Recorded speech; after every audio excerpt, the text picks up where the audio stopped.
Hello everyone, and I am Sankar Misra, and today I'll discuss the Unit 5 of Physical Education Class 12, that is Children and Women Sport। यानी कि children और women and sports के बारे में आज हम पढ़ेंगे।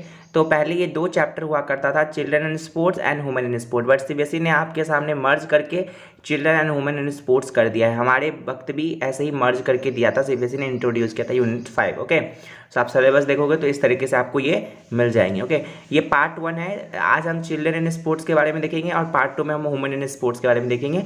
आपको ये पूरा पीडीएफ नोट्स मिल जाएगा डिस्क्रिप्शन बॉक्स में, वो भी पार्ट 2 के।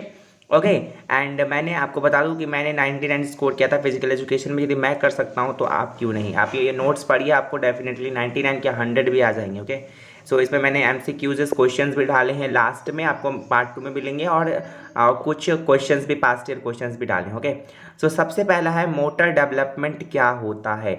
तो मोटर डेवलपमेंट से आप क्या समझते हो। तो भैया मोटर डेवलपमेंट, आपको मैं सिंपल लैंग्वेज बोलूँ, एक ऐसा डेवलपमेंट है जो आपके बर्थ से स्टार्ट होता है और आपके डेथ तक, यानी आपके डेथ तक जो होता है, मतलब बर्थ से लेके और डेथ तक जो भी बीच में इस जितना भी डेवलपमेंट होता है उसे हम कहते हैं मोटर डेवलपमेंट। ओके, सो हम आप देख लेते हैं बुक इस लैंग्वेज की। मोटर डेवलपमेंट का होता है, मतलब होता है फिजिकल ग्रोथ होना, आपके फिजिकल ग्रोथ होना, आपके जो बच्चों के या फिर आपके जो बोन्स के मजबूती बढ़ना, मसल्स में स्ट्रेंथनिंग आना। ठीक है, और ये एक एबिलिटी भी है। मोटर डेवलपमेंट एक एबिलिटी है कि कौन कितना मूव कर रहा है और कितना अपने सराउंडिंग से कितना टच में है। ठीक है, तो ये होता है मोटर डेवलपमेंट, जो कि आपके बर्थ से स्टार्ट होता है और आपके डेथ तक चलता रहता है। In fact it is a progressive change. ये एक ऐसा, मतलब प्रोग्रेसिव चेंज कह सकते हो कि जब देखो कैसे एक छोटे से बच्चे बड़े हो जाते हैं, देन वो एक फिर बूढ़े में कन्वर्ट हो जाते हैं। तो इस तरीके से ये तो प्रोग्रेसिव चेंज ही तो है। ये आपकी प्रोग्रेसिव चेंज है मूवमेंट में through out the life cycle, पूरे लाइफ साइकिल में। ठीक है, तो ये आपको उम्मीद करता हूँ समझ में आ गया होगा कि मोटर डेवलपमेंट का मतलब क्या होता है। तो आप टाइप्स ऑफ मोटर डेवलपमेंट में देखेंगे, हमारे पास दो टाइप्स ऑफ मोटर डेवलपमेंट है। सबसे पहला है ग्रॉस मोटर डेवलपमेंट एंड दूसरा होगा फाइन मोटर डेवलपमेंट। तो ग्रॉस मोटर डेवलपमेंट में क्या होता है, आपका लार्ज मसल्स, यानी कि आपके लार्ज मसल्स इसमें क्या होते हैं, डेवलप्ड होते हैं। जब भी आप कोई भी ऐसे एक्टिविटी करो जिससे आपका क्या होगा, लार्ज मसल्स क्या होगा, डेवलप्ड हो गया। फिर कह सकते हो आप कि this development uses the large muscles of the skeleton. Skeleton means आपके शरीर का ढांचा है, या फिर groups of larger muscles to maintain the posture. आपके क्या होगा, मतलब आपके लार्ज, मतलब बहुत सारे मसल्स को क्या होगा, इसमें मजबूती मिलेगा, स्ट्रेंथनिंग प्रोवाइड होगा। और आपके सो जैसे आप देखो, जैसे आप क्या करते हो, थ्रोइंग अ बॉल, जब आपको एक, मतलब आप गेम खेलते हो और बॉल फेंकते हो, तो उस समय जब जो भी आपका डेवलपमेंट होता है वो आ जाएगा आपका ग्रॉस मोटर डेवलपमेंट में। एमसीक्यूज में क्वेश्चन पूछे जाते हैं इस तरीके का कि throwing a ball is which type of motor development. तो आपका ऑप्शन रहेगा इसमें ग्रॉस मोटर डेवलपमेंट और फाइन मोटर डेवलपमेंट भी रहेगा, और दो ऑप्शंस और भी दे दिए जाएंगे, बट आपको टिक मारना है ग्रॉस मोटर डेवलपमेंट में। Is it right. ओके, सो जब आप वॉकिंग करते हो तब जो आपका डेवलपमेंट होता है वो ग्रॉस मोटर डेवलपमेंट में आता है। जब आप रनिंग करते हो तब जो डेवलपमेंट आता है वो आपका ग्रॉस मोटर डेवलपमेंट में आता है। ओके, सो दूसरा है फाइन मोटर डेवलपमेंट। फाइन से ही पता चल रहा है, यानी कि छोटे मसल्स का डेवलपमेंट, यानी स्मॉलर मसल्स ऑफ डेवलपमेंट, जैसे आपके हैंड का, फीट में और फेस में, जो भी मतलब जो छोटे छोटे एक्टिविटीज करने से जब ये हैंड में, फिट में, इस सब का जो फेस में जो डेवलपमेंट होता है ना, स्मॉलर मसल्स, इनके स्मॉलर मसल्स में जब डेवलपमेंट होता है ना भैया, तब उसे कहते हैं फाइन मोटर डेवलपमेंट। जब आप, जैसे आप खाते हो, खाना खाते हो तब भी आपका क्या होता है, हैंड ऊपर जाता है, तब आपका हैंड में क्या होता है, थोड़ा सा स्मॉलर मसल्स में, यानी छोटे से मसल्स में, यानी कि आपके मसल्स में वो भी छोटा सा डेवलपमेंट होता है। जब आप बोलते हो तब आपके मुंह में होता है। प्लेइंग विथ टॉय, जब आप खेलते हो तो आपके फिट, हैंड सब में होता है। ठीक है, एंड इवेंचुअली जब आप लिखते हो ना, तभी भी जो आपका जो डेवलपमेंट होता है ना, थोड़ा बहुत डेवलपमेंट, छोटा सा डेवलपमेंट, तो उसे हम कहेंगे फाइन मोटर डेवलपमेंट। कि डेवलपमेंट तो हो रहा है लेकिन बहुत ही कम हो रहा है। ठीक है, तो ये through out the life cycle होता रहता है। तो ये हमारे पास दो टाइप ऑफ मोटर डेवलपमेंट है। कभी कभी क्वेश्चन इस तरीके से आता है कि what do you understand by motor development, and then आपके पूछ ले जाएंगे write describe with its types. तो आप क्या लिखोगे, उसको 3 मार्क्स में दे दिया जाएगा, जिसमें आपका 1 मार्क्स का डेफिनेशन में रहेगा। यदि आप डेफिनेशन लिखते हो तो आपको 1 मार्क्स मिल जाएगा। आपके दोनों टाइप्स लिख के डिस्क्राइब कर देते हो तो 2 मार्क्स का ओ रहता है। तो ये होता है आपका ग्रॉस मार्किंग स्कीम। तो ये देखो यहाँ पे बच्चा लिख रहा है, तो इट मीन्स यहाँ पे इसका हैंड का थोड़ा सा डेवलपमेंट होगा, इसे हम कहेंगे फाइन मोटर डेवलपमेंट, यहाँ पर बच्चा खेल रहा है और इसका बॉल को किक कर रहा है, एक से कह सकते हो, तो इसका लार्ज मसल्स का डेवलपमेंट होगा इसके हैंड में, उसे हम कहेंगे ग्रॉस मोटर डेवलपमेंट। ओके, सो अब कुछ फैक्टर्स हैं जो कि अफेक्ट करता है आपके मोटर डेवलपमेंट को चाइल्डहुड में। यानी चाइल्डहुड में क्या होता है, ऐसे कुछ बहुत सारे फैक्टर्स हैं जो कि मोटर डेवलपमेंट को रोकता है, मतलब मोटर डेवलपमेंट हो नहीं पाता सही से चाइल्डहुड में, बचपन में। ठीक है, जो चाइल्डहुड होता है ना, वो होता है आई थिंक 5 to 12 ईयर्स जो होता है ना, उसे चाइल्डहुड का हम कहते हैं। आगे पढ़ेंगे चाइल्डहुड के बारे में, कोई टेंशन नहीं है। तो सबसे पहला फैक्टर है हेरिडिटी। हेरिडिटी यहाँ पर एक मोस्ट इंपोर्टेंट फैक्टर है कि जेनेटिक फैक्टर। ठीक है, तो हेरिडिटी को आप जेनेटिक फैक्टर भी कह सकते हो, जेनेटिक फैक्टर्स में भी कंसिडर कर सकते हो। तो क्या होता है भैया, हेरिडिटी का मतलब क्या होता है, वंशानुगत। यानी कि जैसे आपके मान लो कोई बच्चा, सपोज करो बच्चा के मतलब आई साइट कमजोर है, ये एक बच्चा है, इसका आई साइट कमजोर है, इसके पास बचपन में ही चश्मा लग गया, तो ये और हो सकता है ये इसके पिताजी को भी चश्मा लगाओ, तो ये हेरिडिटी फैक्टर है कि भैया इसके डेवलपमेंट जो है, इसकी जो डेवलपमेंट है और ये जो इसका जो आँख का कमज़ोर होना है, ये इसके मतलब पहले इसके पापा से ही हुए थे, इसकी या तो इसके मम्मी को चश्मा वश्मा लगा होगा तो फिर इसको लग गया। और ऐसा नहीं है कि उनको ना हो तो बच्चे को ना हो, आगे जाके हो जाता है, क्योंकि आजकल का लाइफ साइकिल ही ऐसा है कि मतलब आँख होना, ख़राब होना, ये नॉर्मल सा बात हो गया। इन्वायरमेंट मतलब क्या होता है कि आप आप जितना अच्छे इन्वायरमेंट में बच्चे को रखोगे उतना ज़्यादा उसका मोटर डेवलपमेंट होगा, और जितना हजार्डियस कंडीशन में रखोगे, जैसे मान लो कि आपने आप एक ऐसे जगह रह रहे हो जहाँ पर पॉल्यूशन बहुत है, तो वहाँ पर मोटर डेवलपमेंट बहुत ज़्यादा अफेक्ट होता है बच्चों का। ठीक है, तो अब न्यूट्रिशन एक मेन बात है। न्यूट्रिशन आपने यदि नहीं पढ़ा है तो चैप्टर 2 स्पोर्ट्स एंड न्यूट्रिशन में जाके पढ़ लीजिए, जो कि यूनिट 2 है, जो कि मैंने आपको आपको करा दिया है, पूरा PDF नोट्स के साथ दे दिया है, और आप जाके मेरे प्लेलिस्ट में जाके चेक कर सकते हो, जो कि फिजिकल एजुकेशन क्लास 12 के नाम से बना हुआ है। तो न्यूट्रिशन, यदि आप एक बैलेंस डाइट, प्रॉपर डाइट नहीं लोगे, अपने खाना नहीं लोगे, तब भी आपका मोटर डेवलपमेंट अफेक्ट होगा ही होगा। ठीक है, इम्यूनाइजेशन क्या होता है कि आपका इम्यून सिस्टम मीन्स आपका जो रोग प्रतिरोधक क्षमता होता है, यानी बढ़ाता है, वो होता है इम्यून सिस्टम। आप देखो क्या होता है इम्यून सिस्टम, यदि आपका इम्यून सिस्टम यदि आपका मजबूत रहेगा, इम्यून सिस्टम यदि आपका मजबूत रहेगा, तो आपको कोई भी डिजीज, कोई भी बीमारी अफेक्ट नहीं कर पाएगा इतने जल्दी, जितना जल्दी आपका यदि आपका इम्यून सिस्टम कमजोर है तो आपको कोई सा भी बीमारी क्या होगा, तुरंत अफेक्ट कर लेगा। तो इसीलिए इम्यूनाइजेशन जो है एक अच्छा, बहुत बच्चों का कमजोर होता है चाइल्डहुड के समय, तो उसका क्या होता है, मोटर डेवलपमेंट बहुत ही कम होता है, फिर होता नहीं है ज़्यादा। ठीक है, पोस्चरल डिफॉर्मिटीज़ के बारे में अभी आगे पढ़ेंगे, आगे वही है पोस्चरल डिफॉर्मिटीज़। ठीक है, तो पोस्चरल डिफॉर्मिटीज़ के बारे में हम आगे चर्चा करेंगे कि किस तरीके से पोस्चरल, यदि आपको कोई सा पोस्चरल डिफॉर्मिटीज़ हो जाता है तो भी डेवलपमेंट रुकता है आपका मोटर डेवलपमेंट। यदि किसी को मेंटल हेल्थ का प्रॉब्लम है चाइल्डहुड में या फिर किसी भी एजेस में लाइफ में, तो भी उसका क्या होगा, मोटर डेवलपमेंट बहुत ज़्यादा कम होगा। स्लीप, यदि आप एक प्रॉपर स्लीप नहीं लोगे तो आप जानते ही हो कि यदि आपका प्रॉपर स्लीप ना हो तो आप बीमार पड़ सकते हो, तो आपका मोटर डेवलपमेंट कम हो सकता है, बिल्कुल। ओके, फिजिकल डिसेबिलिटी, यानी जो लोग दिव्यांग होते हैं, हैंडीकैप्ड होते हैं, या फिर जो फिजिकली डिसेबल्ड होते हैं, यानी जो मतलब अच्छे से तरीके से कोई भी एक्टिविटीज़ नहीं कर पाते हैं, तो भी मोटर डेवलपमेंट रुकता है यदि किसी को डिसेबिलिटी है तो। ओबेसिटी, भैया ओबेस पर्सन को बहुत ज़्यादा बीमारी रहता है, जैसे डायबिटीज़, ब्लड प्रेशर। आपने ओबेसिटी के बारे में नहीं पढ़ा है तो जाकर चैप्टर 3 योगा एंड लाइफस्टाइल में पढ़ लीजिए। उसके लिए कौन कौन से आसन यूज होते हैं वो भी मैंने करा दिए हैं विथ ट्रिक के साथ, जो यानी आपको पूरे चैप्टर 5 मिनट लगेंगे कवर करने में, यदि आप मेरे पूरे वीडियो देखते हो तीनों पार्ट तो।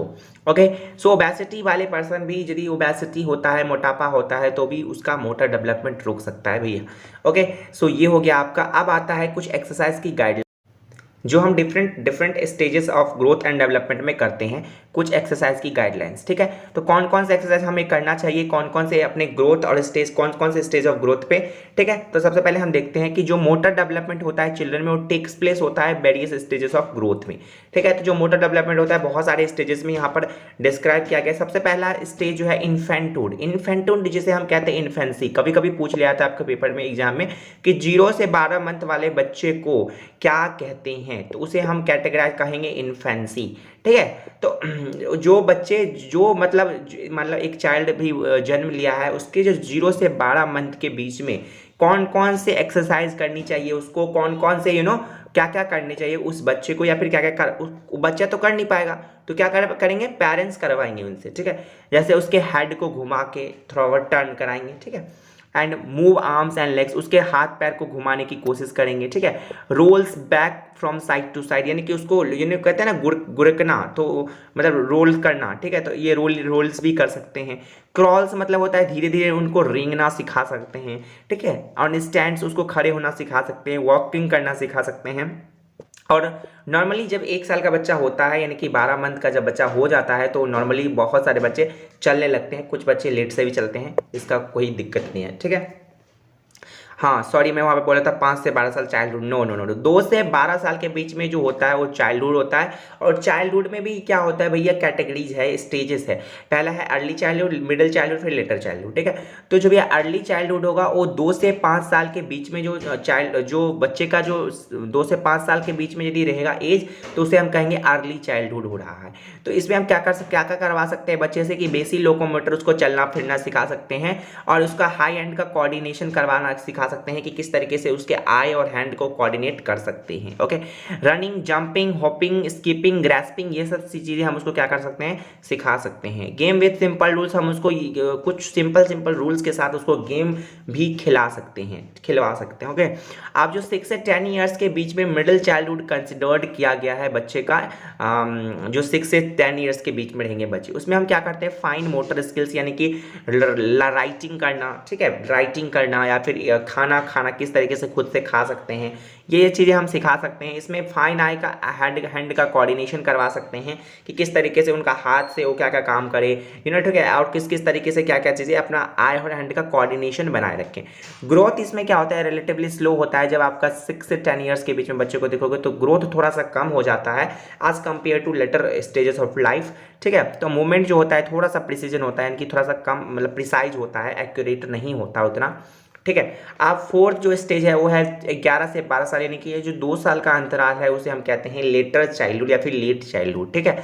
तो इसमें क्या हम करवा सकते हैं बच्चों से कि मोटर स्किल्स में उसको परफेक्ट करवा सकते हैं, कि उसको मोटर स्किल्स के बारे में हम बता सकते हैं कि क्या क्या मोटर स्किल्स क्या क्या करें जिससे उसका क्या हो, मोटर डेवलपमेंट हो। ऑनसेट ऑफ पुबर्टी, जब 11 से 12 साल का बच्चा हो जाता है तो उसका प्यूबर्टी स्टार्ट होता है। प्यूबर्टी मीन्स उसका जैसे मैं बोलूँ बॉयज़ में क्या होने लगते हैं, मोस्टेचेस आने लगते हैं, यानी मूछ दाढ़ी ये सब होने लगते हैं। और गर्ल्स में क्या होता है, इन दिस टाइम पीरियड में उनका क्या होता है कि मेंस्ट्रुएशन साइकिल स्टार्ट होता है, ठीक है। तो ये होता है बिगिनिंग ऑफ सेक्सुअल मैचुरेशन, यानी कि उनका जो सेक्सुअल का मैचुरेशन होता है ये बिगिनिंग होता है, स्टार्ट होता है यही स्टेजेस से। एंड कंपटीशन का यही स्टेज में भावना आता है, और जो बच्चा कंपटीशन का भावना ले आता है वो सक्सेसफुल जरूर होता है अपनी लाइफ में, कि मुझे इससे आगे बढ़ना है। यानी कंपटीशन कहाँ पे, अपने स्कूल्स में, अपने जो गेम वेम कर रहे हैं उसमें इस तरीके का कंपटीशन का भावना, ठीक है।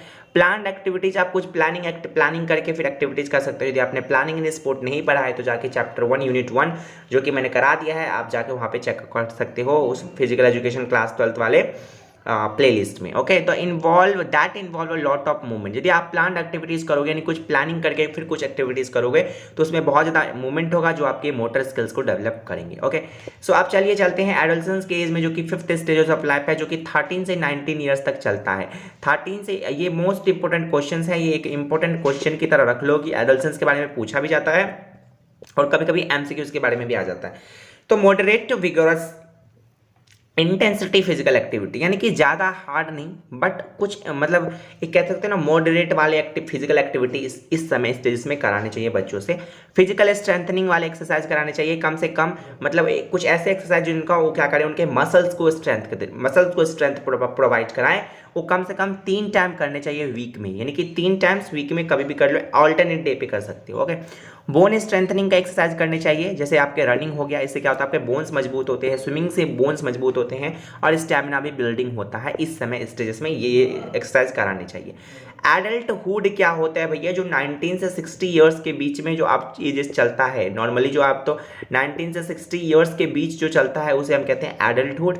और एडल्टहुड में क्या होता है, मॉडरेट इंटेंसिटी वाले फिजिकल एक्टिविटी तो रोज करना चाहिए, रोज ही करना चाहिए ऐसे ऐसे एक्टिविटीज जो कि आपकी फिजिकली ग्रोथ करे, फिजिकली फिट रहे जिससे आप, ठीक है।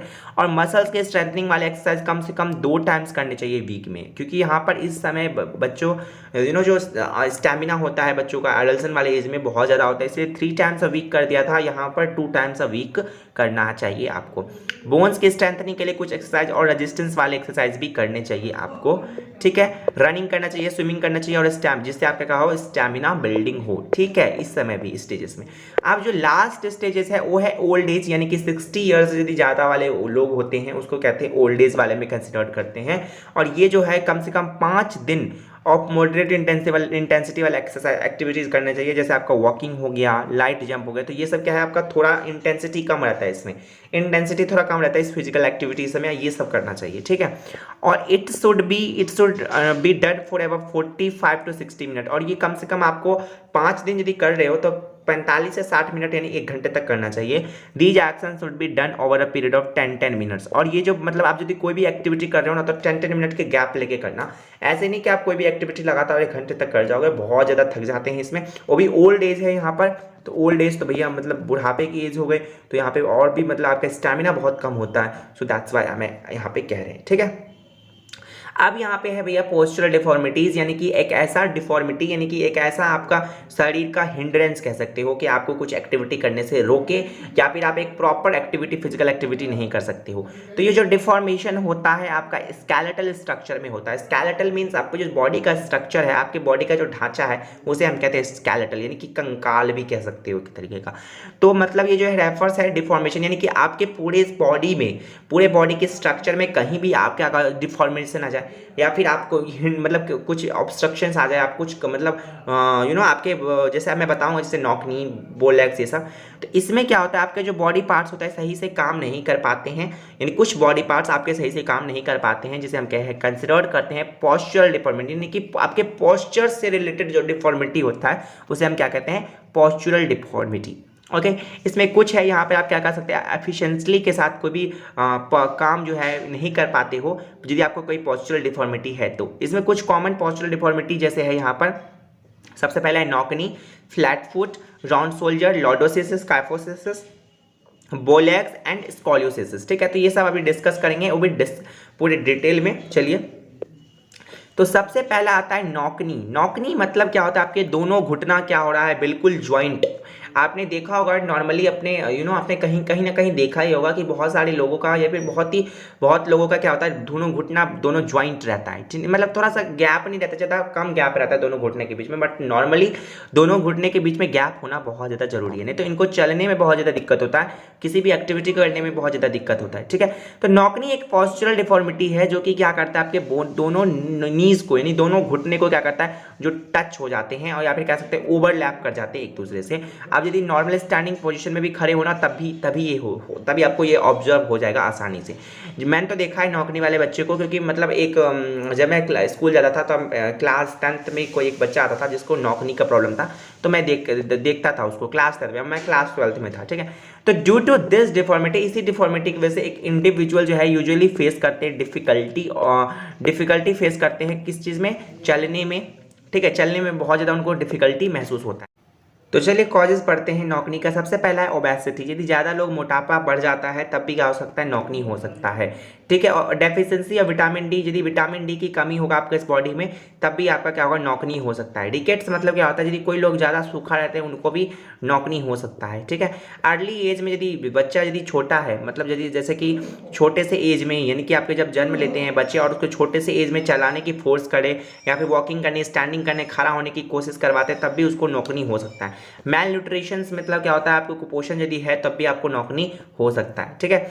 इसके लिए कुछ आसन है या फिर कुछ करेक्टिव मेजर्स है जिससे आप क्या कर सकते हो, नौकनी को ठीक कर सकते हो। तो सबसे पहले हॉर्स राइडिंग, आप हॉर्स राइडिंग कर सकते हो। जैसे यहाँ पर आप देखो यदि किसी को नौकनी है तो उसे पद्मासन कहने के लिए कहा जाता है कि पद्मासन कीजिए, जो इस तरीके से परफॉर्म किया जाता है। यदि आपने पद्मासन, ठीक है, तो ये इस तरीके से आप कर सकते हो। Standing with pillow between the knee, जब आप खड़े होते हो, ठीक है। तो जैसे आप खड़े होते हो, नॉर्मल स्टैंडिंग पोजीशन में बोल रहा हूँ कि जब आप खड़े होते हो तो इस दोनों नी के बीच में एक तकिया रख लीजिए, ठीक है।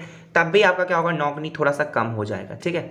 इस तरीके से आप क्या होता है, स्ट्रेट लेग लिफ्ट, जब आप खड़े होते हो तो फिर अपने लेग को स्ट्रेट करो, या फिर आप लेट के भी ये काम कर सकते हो। अपने लेट जाओ, फिर लेग को स्ट्रेट करो, बिल्कुल सीधा करो, फिर देन उसको मूव करने की कोशिश, यानी कि लिफ्ट करने की कोशिश किया करो।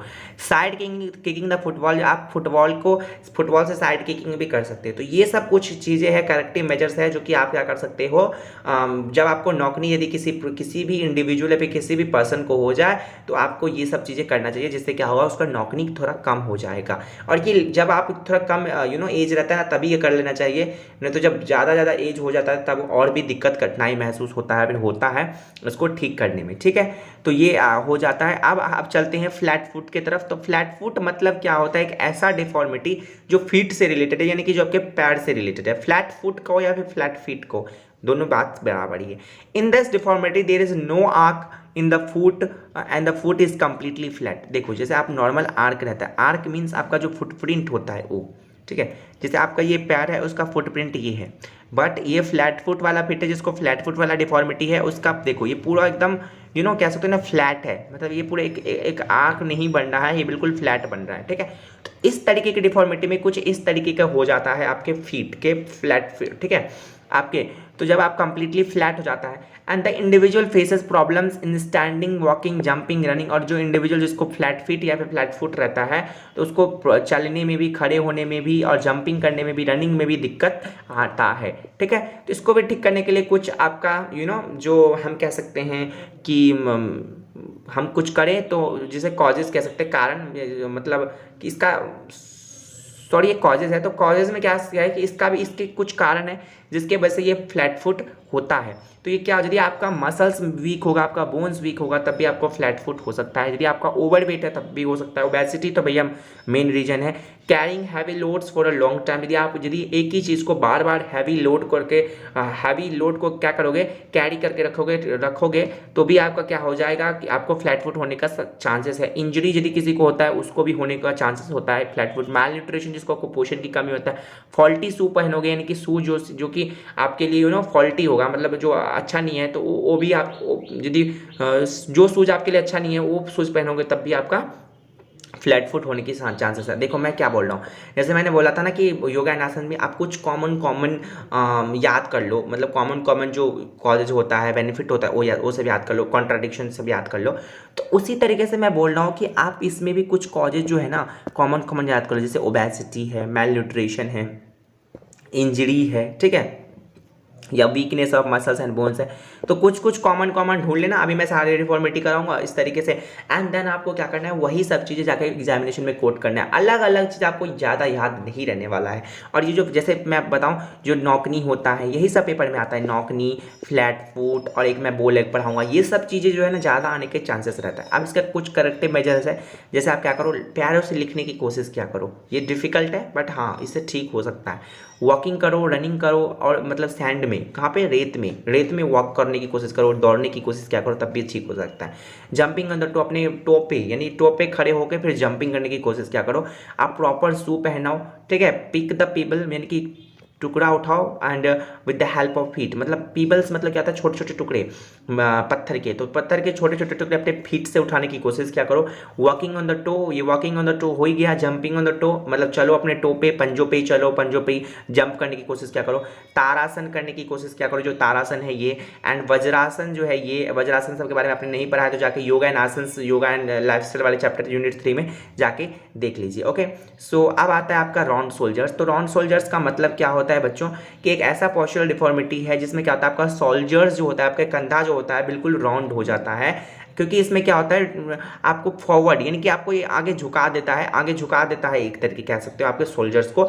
And the head is extended and the chin points forward, मतलब आपका ये जो पूरा ये ना आगे वाला हेड वाला जो पोर्शन है वो आगे क्या हो जाएगा, फॉरवर्ड हो जाएगा। ठीक है, इस तरीके से कुछ कॉजेज है इसका। अगर मैं दिखाऊंगा इसका पिक्चर तो आपको समझ में आ जाएगा अच्छे से कि poor posture in the work. जब आप यदि देखो, जैसे आप कोई भी काम करते हो टेबल बेंच वाला, और जैसे लैपटॉप चलाते हैं कुछ लोग, तो वो क्या करते हैं, झुक के ऐसे करके चलाते हैं, तो उनका इसके वजह से भी हो सकता है कि उनका ड्रॉन सोल्जर हो जाए, particularly in a desk job में। जैसे मैंने बता दिया, फॉल्टी फर्नीचर हो सकता है, यदि आप कोई फर्नीचर पे, ऐसे फर्नीचर पे बैठ रहे हो जो फॉल्टी हो, उसमें भी क्या हो सकता है, आपका ड्रॉन सोल्जर हो सकता है। रॉन्ग हैबिट ऑफ स्टैंडिंग, यदि आप रॉन्ग हैबिट है, यदि आपको खड़े होने का या फिर बैठने का, तब भी आपको ड्रॉन सोल्जर हो सकता है। यदि आप कैरी करोगे हैवी लोड्स, शोल्डर्स पे, अपने कंधे पे कैरी करोगे हैवी लोड्स, तब भी आपको क्या हो सकता है, राउंड शोल्डर हो सकता है। ठीक है, तो आप कुछ करेक्टिव मेजर है, आप स्टैंड रहो, करेक्ट पोस्चर में खड़े होने की कोशिश, खड़े रहो। ठीक है, जैसे आपको नॉर्मल सोल्जर ये होता है, देखो बिल्कुल स्ट्रेट इस तरीके से, बट ये जो राउंड सोल्जर होता है ना, बिल्कुल ऐसे तरीके से राउंड हो जाता है। ठीक है, इस तरीके से राउंड हो जाता है आपका, उसे हम कहते हैं राउंड सोल्जर। ठीक है, इस तरीके से। तो ये होकर आपका हो गया राउंड सोल्जर और नॉर्मल सोल्जर के बारे में। तो आप क्या करो, करेक्ट इस तरीके से खड़े रहने की कोशिश करते रहो। एंड चक्रासन परफॉर्म करो, धनुरासन परफॉर्म करो कुछ समय के लिए।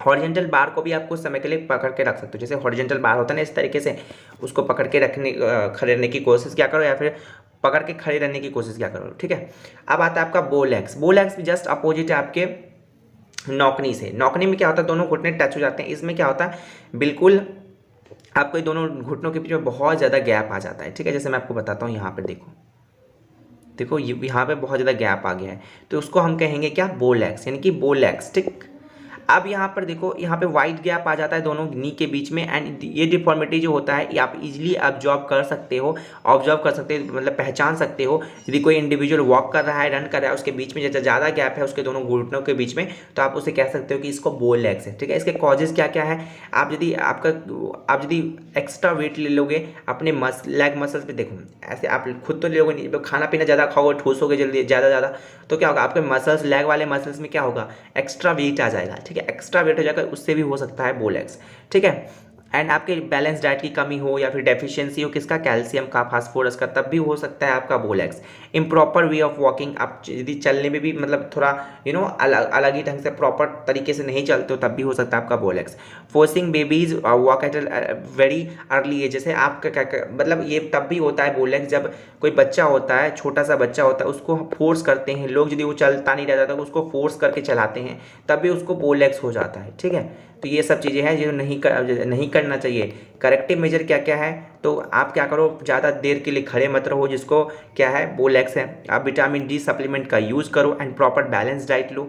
आप वॉक करो by bending the toes inward, मतलब अपने घुटने को, अपने टोज को, अपने पंजे को इस तरीके से अंदर लेके, and the inner as of the fit, मतलब अपने टो पे टो पे चलने की कोशिश क्या करो, बेंडिंग द टो, मतलब टो को थोड़ा झुका के इस तरीके से चलने की कोशिश क्या करो, बेंड करके कोशिश क्या करो। ठीक है, प्रॉपर मसाज लो अपने by given to the child, जिस बच्चे को या फिर जिसको भी इंडिविजुअल को क्या है इस चीज़ का प्रॉब्लम है बो लेग का, वो क्या होगा, उसको क्या करना चाहिए, प्रॉपर मसाज लेना चाहिए। और ये अर्ली लाइफ में ही यदि आइडेंटिफाई हो जाए तो ज़्यादा बेटर रहता है। जैसे मैंने पहले भी बोला था, कोई भी डिफॉर्मिटी यदि आपके अर्ली लाइफ में है और तभी ना ठीक किया जाए तो आगे जाके बहुत ज़्यादा दिक्कत हो जाता है। ठीक है, तो अब आता है लॉर्डोसिस। लॉर्डोसिस का मतलब क्या होता है, आपका inward curvature of the spine. कभी कभी यही से एमसीक्यूज बन जाते हैं कि inward curvature of the spine is which type of postural deformity, तो आपको ऑप्शन रहेगा लॉर्डोसिस, तो वहाँ पे आपको यही टिक करोगे। ठीक है, तो यहाँ पर क्या होता है, आपके नॉर्मल देखो स्पाइन जो होता है ना, आपका नॉर्मल स्पाइन यानी कि आपकी रीढ़ की हड्डी, ये नॉर्मल स्पाइन इस तरीके से रहता है। बट यहाँ पर आप देखो, ये नॉर्मल स्पाइन इस तरीके से रहता है, बट जिसको लॉर्डोसिस हुआ रहता है वो ये जाना तो चाहिए इस तरीके से, बट वो चला जाता है कुछ इस तरीके से, जैसे ये देख रहे हो। ठीक है, तो ये हो जाता है आपका लॉर्डोसिस का, ये हो जाता है inward curvature of the spine, यानी कि आपका जो स्पाइन है, रीढ़ की हड्डी है, वो अंदर चला जाता है, अंदर की ओर, ये देखो ये अंदर की ओर। ठीक है, ये अंदर की ओर चला जाता है, तो उसे हम कहते हैं inward curvature of the spine, यानी कि लॉर्डोसिस, यानी कि एक ऐसा डिफॉर्मिटी जो आपका स्पाइनल कर्वेचर से रिलेटेड हो, यानी कि आपके रीढ़ की हड्डी से रिलेटेड हो। ये क्या होता है, इसमें इंक्रीज हो जाता है forward curve in the lumbar region में, यानी कि आपका जो लंबर रीजन, यानी कि जो आपका जो कमर वाला साइड रहता है उसे लंबर रीजन कहते हैं। तो लंबर रीजन में क्या होता है, आपका इंक्रीज हो जाता है फॉरवर्ड, यानी कि आपके अंदर की ओर क्या होता है, आपका इंक्रीज हो जाता है फॉरवर्ड कर्व, एक कर्व जो होता है, आपके स्पाइन जो होता है अंदर की ओर बढ़ जाता है। ठीक है, तो it creates problem in standing and walking, और जब आपको क्या रहोगे, खड़े रहोगे या फिर चलने की कोशिश करोगे, तब आपको बहुत ज़्यादा दिक्कत होगा यदि आपको इस तरीके का पोस्चरल डिफॉर्मिटी है। तो इसका कॉजेज क्या क्या है, यदि आप ज़्यादा ईटिंग करते हो, खाते हो, तब भी है। इम्प्रॉपर इन्वायरमेंट में रहोगे तब भी आपको लॉर्डोसिस हो सकता है। यदि आपको कोई डिजीज अफेक्ट किया है वर्टिब्रे में, यानी कि आपका जो रीढ़ की हड्डी से रिलेटेड, उसमें यदि कोई आपको डिजीज है, तब भी आपको लॉर्डोसिस हो सकता है। इम्प्रॉपर यदि आपका डेवलपमेंट होगा ही नहीं मसल्स का वहाँ पर लंबर रीजन में, तो आपका तब भी हो सकता है क्या, लॉर्डोसिस। लैक ऑफ एक्सरसाइज, यदि जो लोग एक्सरसाइज नहीं करते उनको बहुत ज़्यादा दिक्कत होता है, तो उसमें एक लॉर्डोसिस भी होने का चांसेस रहता है। अब क्या क्या करेक्टिव मेजर्स है, यानी कि कैसे इसको ठीक कर सकते हैं। तो सबसे पहले हलासन करिए एंड पश्चिमोत्तासन करिए। हलासन कुछ इस तरीके से हम कर सकते हैं और पश्चिमोत्तासन इस तरीके से कर सकते हैं। यदि आपने पश्चिमोत्तासन सबके बारे में नहीं पढ़ा है तो यूनिट 3 योगा एंड लाइफस्टाइल में जाके चेक करिए वीडियो, वहाँ पे आपको मिल जाएगा। फिजिकल एजुकेशन क्लास 12th में मैंने बना दिया है प्लेलिस्ट, मैंने सारे चैप्टर करा दिया है आपको, तो मतलब जो पीछे वाले चैप्टर है वो करा दिया है, अब आगे वाले भी हो जाएंगे अच्छे से। आप सिटअप्स किया करो रोज, धीरे धीरे क्या करो, रोज क्या करो। Stand to attention, extension position में खड़े रहने की कोशिश क्या करो एंड अपने फीट को अपने हैंड से, ठीक है, अपने फीट को अटेंशन पोजीशन में खड़े हो जाओ, फिर अपने फीट को टच करने की कोशिश क्या करो, ठीक है, रेपिटेडली यानी कि बार बार। लाई ऑन योर बैक, अपने ठीक है अपने बैक के बल लेट जाओ एंड अपने फीट को वर्टिकली क्या करो, मूव करो, ठीक है, लिफ्ट करो इस तरीके से। वर्टिकली करना है, ठीक है, हॉरिजेंटली नहीं, वर्टिकली नहीं, ऊपर, ठीक, इस तरीके से। अब आता है आपका काइफोसिस। काइफोसिस भैया यहाँ पर देखो, जैसे आपने पढ़ा अभी लॉर्डोसिस, तो काइफोसिस यही है। इसमें क्या होता है, ये भी स्पाइनल कर्वेचर से रिलेटेड वाला डिफॉर्मिटी है। इसमें क्या होता है, इंक्रीज हो जाता है या फिर एक्सैग्रेशन ऑफ अ बैकवर्ड कर्व, ठीक है, बैकवर्ड कर्व यानी कि आपके उसमें तो हमने देखा अंदर की तरफ इसका स्पाइन बढ़ जाता है, बट काइफोसिस में क्या होता है, बाहर की तरफ बढ़ जाता है। जैसे देखो ये आपका नॉर्मल स्पाइन कुछ इस तरीके से रहता है, बट इसमें यदि काइफोसिस रहेगा तो इस तरीके से बढ़ जाएगा, ठीक है, और जिसको लॉर्डोसिस हो रहता है वो अंदर की तरफ इस तरीके से बढ़ जाता है। तो ये हो गया आपका लॉर्डोसिस, ये होगा आपका काइफोसिस और ये आपका नॉर्मल वाला हो गया, ठीक है। तो जिसको काइफोसिस रहता है कुछ इस तरीके से रहता है, इसलिए मैंने पिक्चर यहाँ पर पेस्ट किया है कि आपको बेटर समझ में आए। तो यदि आपका क्या होगा, इंक्रीज हो जाएगा एक्सैग्रेशन यानी कि ज़्यादा, मतलब आपका स्पाइन यदि बढ़ जाएगा किसके तरफ, बाहर की तरफ, तो क्या होगा उसको उसका क्या होगा, काइफोसिस वाला पोस्चरल डिफॉर्मिटी हो गया। या फिर कह सकते हो decrease of a forward curve. Forward decrease मतलब फॉरवर्ड कर्व का, यानी कि आपका जो आपका ये फॉरवर्ड कर्व है ना, कि अंदर की तरफ कम होगा या बाहर की तरफ बढ़ जाएगा, तो इस तरीके से कह सकते हो, ठीक। तो it is also called as a round upper back, इसे राउंड अपर बैक भी कहते हैं बच्चों, ये आपको याद रखना है बिकॉज ये इंपॉर्टेंट है और एमसीक्यू वाले क्वेश्चन में आ सकते हैं। इसके कॉजेज क्या क्या हो सकते हैं, मेल न्यूट्रिशन यानी कुपोषण से यदि कोई इंडिविजुअल ग्रसित है तब भी हो सकता है। इलनेस यानी कि कोई यदि किसी को बीमारी है तब भी हो सकता है। यदि आप अपने सोल्जर्स पे यदि ज़्यादा भारी वाला वजन उठाते हो सोल्जर्स पे, कंधों पे, तब भी आपको ये हो सकता है काइफोसिस, ठीक है, सॉरी काइफोसिस, ठीक है। तो habit of bending while walking, ये यदि देखो अब कोई लोग क्या करते हैं, झुक के चलते हैं, तो भैया झुक के चलते हैं तो उसका भी हो सकता है, उसको भी काइफोसिस हो सकता है। आप क्या करो, अपने सेपलेस वियरिंग लाइट एंड सेपलेस क्लॉथ, ठीक है, एक ऐसे क्लॉथ लोग उनको भी काइफोसिस हो सकता है जो क्या करते हैं अनवांटेड, मतलब जो देखते हो ना किसी अटपट टाइप के कपड़े पहन लेते हैं, तो उनको भी हो सकता है। यदि जो जितना हल्का जैसे पहनोगे कपड़े और जितना सेपलेस यानी कि कोई सेप ही नहीं रहेगा, तो इसीलिए बोलते हैं कि ट्रेडिशनल कपड़े पहना करो, ठीक है, ये ज़्यादा विदेशी कपड़े नहीं पहनना चाहिए, ठीक है। तो करेक्टिव मेजर क्या क्या है इसका भैया, तो आप क्या कर सकते हो, बेंड हेड बैकवर्ड्स इन स्टैंडिंग पोजीशन, जैसे इस तरीके से, ठीक है, जैसे मैं बोला ना चक्रासन कर सकते हो आप, ठीक है। तो यही है, बेंड हेड को पीछे की तरफ करो, स्टैंडिंग पोजीशन में खड़े होने के बाद चक्रासन करो एंड भुजंगासन कर सकते हो। सबके बारे में मैंने बताया यार योगा एंड लाइफस्टाइल वाले चैप्टर में किस तरीके से करते हैं, कैसे बेनिफिट है किसकी, ये सब चीज़ें का, तो आप वहाँ से देख सकते हो। आप क्या करो, अपने आर्म्स को hold arms at shoulders level and bending elbows, ठीक है। तो आप क्या कर सकते हो, अपने आर्म्स को क्या करो, सोल्जर पे क्या कर सकते हो, पकड़ सकते हो इस तरीके से, एंड क्या करो, बेंड कर सकते हो अपने एल्बोज को, ठीक है। तो ये हो गया आपका कुछ करेक्टिव मेजर्स। अब आता है स्कोलियोसिस। भैया स्कोलियोसिस भी स्पाइन से ही रिलेटेड है। ये postural adaptation of the spine in a lateral direction is called scoliosis. तो कभी कभी आता है कि deformity related to the lateral adaptation of the spine in the lateral direction is called what, तो स्कोलियोसिस, ठीक है। तो ये हो गया, देखो जैसे आपका ये नॉर्मल स्ट्रेट लाइन स्पाइन होता है, बट यदि आपको स्कोलियोसिस रहेगा तो इस तरीके से टेढ़ा मेढ़ा रहेगा, ठीक है, इस तरीके से, तो वो होता है आपका स्कोलियोसिस, ठीक है। इसमें क्या होता है, दीज आर साइडवेज कर्व्स, यानी कि साइड में इस तरीके से बढ़ जाते हैं, मे बी कॉल्ड स्कोलियोटिक, इसको हम क्या कहते हैं, जो बढ़ जाते हैं उसको स्कोलियोटिक कर्व कहते हैं, और ये एस टाइप में कर्व बढ़ता है। स्कोलियोटिक कर्व जो होता है आपको ज़्यादातर मिलेगा एस शेप में, यानी कि इस तरीके से आपको मिलेगा, इस तरीके से मिलेगा, ठीक है। इसका कॉजेज क्या क्या है, शॉर्ट लेग्स, और यदि आपका एक पैर छोटा है तब भी हो सकता है। यदि आपका एक साइड फ्लैट फुट से रिलेटेड फ्लैट फुट वाला पोस्चरल डिफॉर्मिटी है तब भी हो सकता है। यदि आप क्या करोगे, अपने एक सोल्जर पे ज़्यादा भार उठाओगे तब भी हो सकता है। हेरिडिटी डिफेक्ट भी हो सकता है। और यदि आपका एक भी मतलब आपको यदि पैरालिसिस का प्रॉब्लम है आपके स्पाइनल मसल्स में, तब भी ये हो सकता है। इसका करेक्टिव मेजर क्या क्या है, आप त्रिकोणासन करिए, ठीक है, एंड आप क्या करिए, अवॉइड वॉकिंग करिए, अपने ज़्यादा वेट लेके चलने की कोशिश मत क्या कीजिए, आप हॉरिजॉन्टल बार को इस तरीके से पकड़ के रख सकते हो एंड अपने बॉडी को लिफ्ट कर सकते हो एंड कुछ समय के लिए यहाँ पर इस तरीके से आप हॉरिजॉन्टल बार में क्या हो सकते हो, हैंग भी हो सकते हो, मतलब इस तरीके से, ठीक है। And swim by using the breeze stroke technique, और आप क्या करो, ब्रीज स्ट्रोक वाले टेक्निक से आप क्या करने की कोशिश क्या करो, तैरने की कोशिश क्या करो। ब्रीज स्ट्रोक वाले टेक्निक आप गूगल पे सर्च कर सकते हो कि क्या होता है, कैसे होता है, ये हो जाएगा, ठीक है। इस वीडियो और ये आपका चिल्ड्रन एंड स्पोर्ट खत्म हुआ है, वुमेन एंड स्पोर्ट हम पार्ट 2 में करेंगे। So please subscribe my YouTube channel, that is Shankar Mishra education channel. Thank you so much.